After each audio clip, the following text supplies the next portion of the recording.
Hello বন্ধুরা, good morning. Welcome to my Saraswati kitchen. আশা করি তোমরা ভালো আছো আর আমি অনেক অনেক ভালো আছি।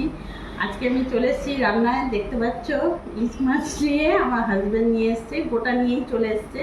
এবার এটাকে আমি কাটবো। তোমরা হয়তো থাম্বনেল দেখে বুঝতেই পারবে যে আমি আজকে কি রান্না করব। তাই আজকে আমি করব ইলিশ মাছের পাতুরি। তার আগে আমাকে মাছটা কাটতে হবে। আমি কেটে নিই। বটি নিয়ে বসে পড়েছি।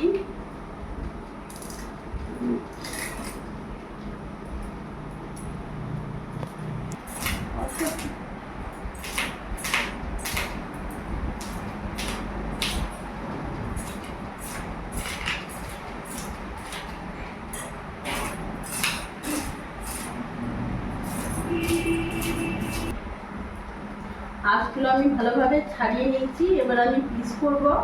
আমি গোল গোল রাউন্ড ভাবে পিস করব।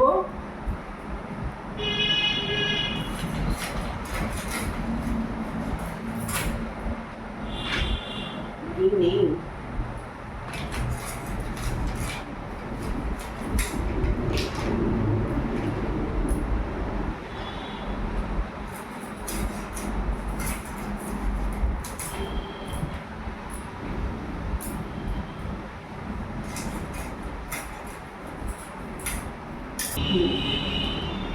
আমার ইলিশ মাছ কাটা হয়ে গেছে, দেখতে পাচ্ছ। মাছ কেটে আমার আঁশ পুরো ছড়িয়ে গেছে। হাজবেন্ড যদি এটা কেটে নিয়ে আসতো তাহলে আমার এই দশা হতো না। আমাকে এবার পরিষ্কার করতে হবে। আমি আগে এই জায়গাটা পরিষ্কার করে নিই, তারপর আমি ফিরে আসছি। বন্ধুরা, আমার ইলিশ মাছ ভালো করে আমি কেটে ধুয়ে পরিষ্কার করে নিয়েছি। এবার যেহেতু আমি পাতুরি করব, আমি কলা পাতাগুলো ধুয়ে নেবো।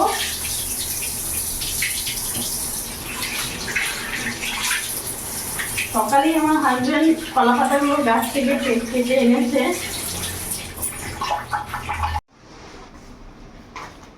আমি মাছে নুন হলুদ মাখিয়ে নেব।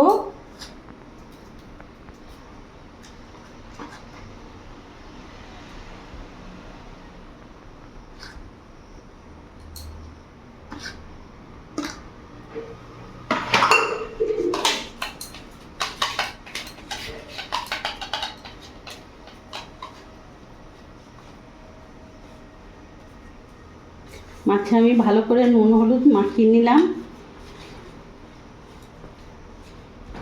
পাতুরি করার জন্য আমি আগে মশলাটা রেডি করব। তার জন্য এখানে আমি সর্ষে নেব, কালো সর্ষে নেব 1.5 চামচ, সাদা সর্ষে নেব 1.5 চামচ, আর পোস্ত নেব আমি 1 চামচ। আর এর মধ্যে আমি ঝাল হিসেবে তোমরা লঙ্কা দিও। আমি এখানে 6-7টা লঙ্কা দিলাম। আমার মিক্সিতে আমি সর্ষে পোস্ত ভালো করে পেস্ট করে নিয়েছি। এবার এটা পুরোটা এই একটা বাটি নিলাম কাচের, পুরোটা ঢেলে নেব।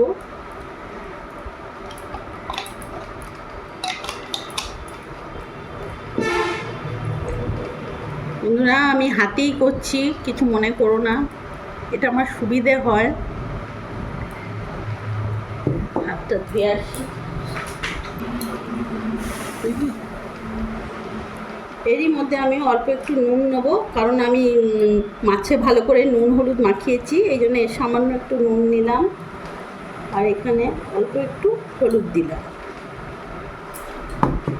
এখানে আমি বড় চামচে 1 চামচ মতন দইটা আমি ভালো করে জল ঝরতে দিয়ে দিয়েছিলাম। দইটা আমি পুরোটা দিয়ে দিলাম।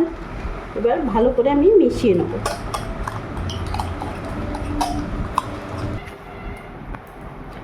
আমি কিছুটা এখানে তেল দিয়ে দেবো। তেল দিয়ে আমি আবার ভালো করে মিশিয়ে নেব। আমার মিশানো হয়ে গেছে।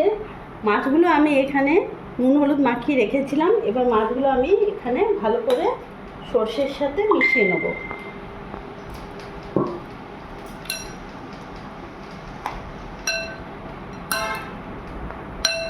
ইলিশ মাছগুলো আমি ভালো করে মাখিয়ে নিয়েছি, তোমরা দেখতে পাচ্ছ। এবার আমি হাতটা ধুয়ে আসি, রেডি করব পাতায়। বন্ধুরা, কলা পাতাগুলো আমি একটু আগুনে সেঁকে নিচ্ছি, যেহেতু আমি এটা পাতুরি করব। জাস্ট হালকাভাবে একটু আগুনে সেঁকে নেব, তাতে কলা পাতা দিয়ে মাছটা মুখতে আমার সুবিধা হবে, ফাটবে না।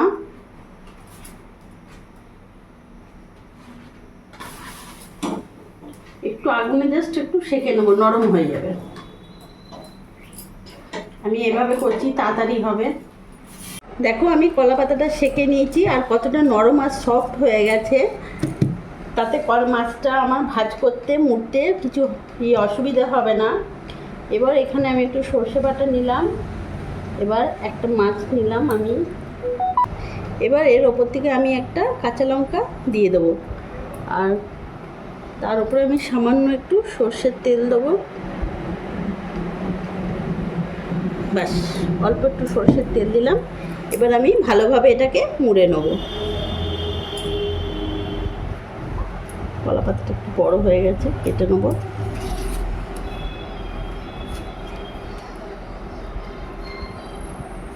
এবার আমি ভালো করে মুড়ে নেব।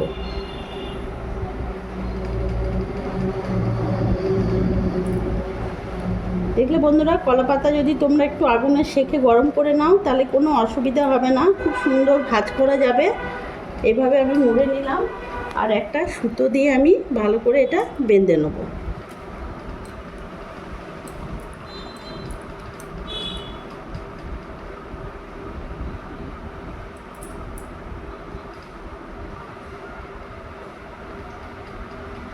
সুতো দিয়ে আমি বেঁধে নিলাম।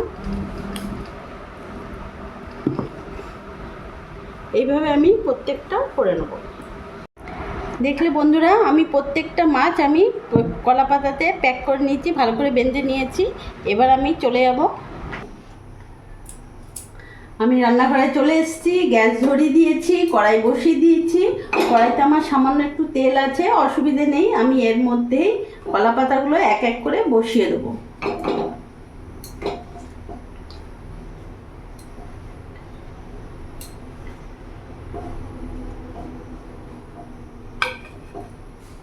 এবার ঢাকা দিয়ে দেবো। দিতে এবার আমার মাছটা আস্তে আস্তে হোক। এখন ফুল আঁচে রেখেছি, এরপরে আমি গ্যাসটা কমিয়ে দেবো, মিডিয়াম করে দেবো। এবার আমি ঢাকাটা খুলে নেব। আমার এখন ভালো করে গরম হয়ে গেছে, গ্যাসটা মিডিয়াম করব, আর এগুলো একটা করে আমি উল্টিয়ে দেবো। আমি এটা এক এক করে সব উল্টিয়ে দেবো।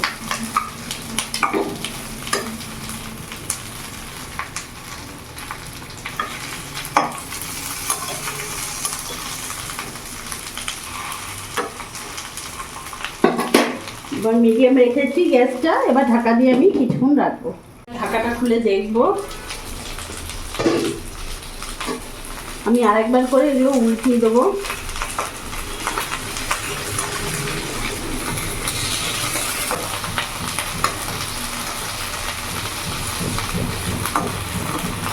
গ্যাসটা কিন্তু বন্ধুরা আমার একদম সিম আঁচ করা আছে, তোমরা দেখতে পাচ্ছ। আমি একবার করে সব উল্টে দিলাম, আবার ঢাকা দিয়ে দেবো কিছুক্ষণের জন্য। বন্ধুরা, আমি 10 মিনিট ঢাকা দিয়ে রেখেছিলাম, এবার ঢাকাটা খুলে দেবো। দেখো কলা পাতার পুরো রং চেঞ্জ হয়ে গেছে। ইলিশ মাছের একটা ভালো গন্ধ বেরিয়ে গেছে। ইলিশ মাছে মাছটা আমার পুরো হয়ে গেছে। মাছ থেকে তেলও আমার বেরিয়ে গেছে কলা পাতা থেকে। হ্যাঁ, এবার আমি এগুলো নামিয়ে দেবো। আমার পুরোপুরি হয়ে গেছে। গ্যাসটা আমি বন্ধ করে দেবো। এটা বেশিক্ষণ সময় লাগে না বন্ধুরা, তাড়াতাড়ি হয়ে যায় পাতুরিটা। খেতে যেমন অসাধারণ লাগে, গরম ভাতে আর কিচ্ছু লাগবে না। দেখো কত সুন্দর হয়ে গেছে।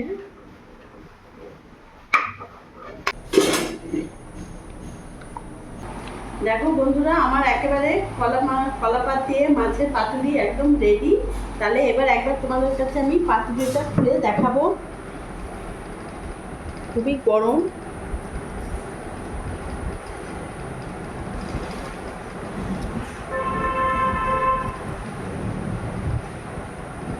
সুতোটা এমনি করে আস্তে আস্তে খুলবে।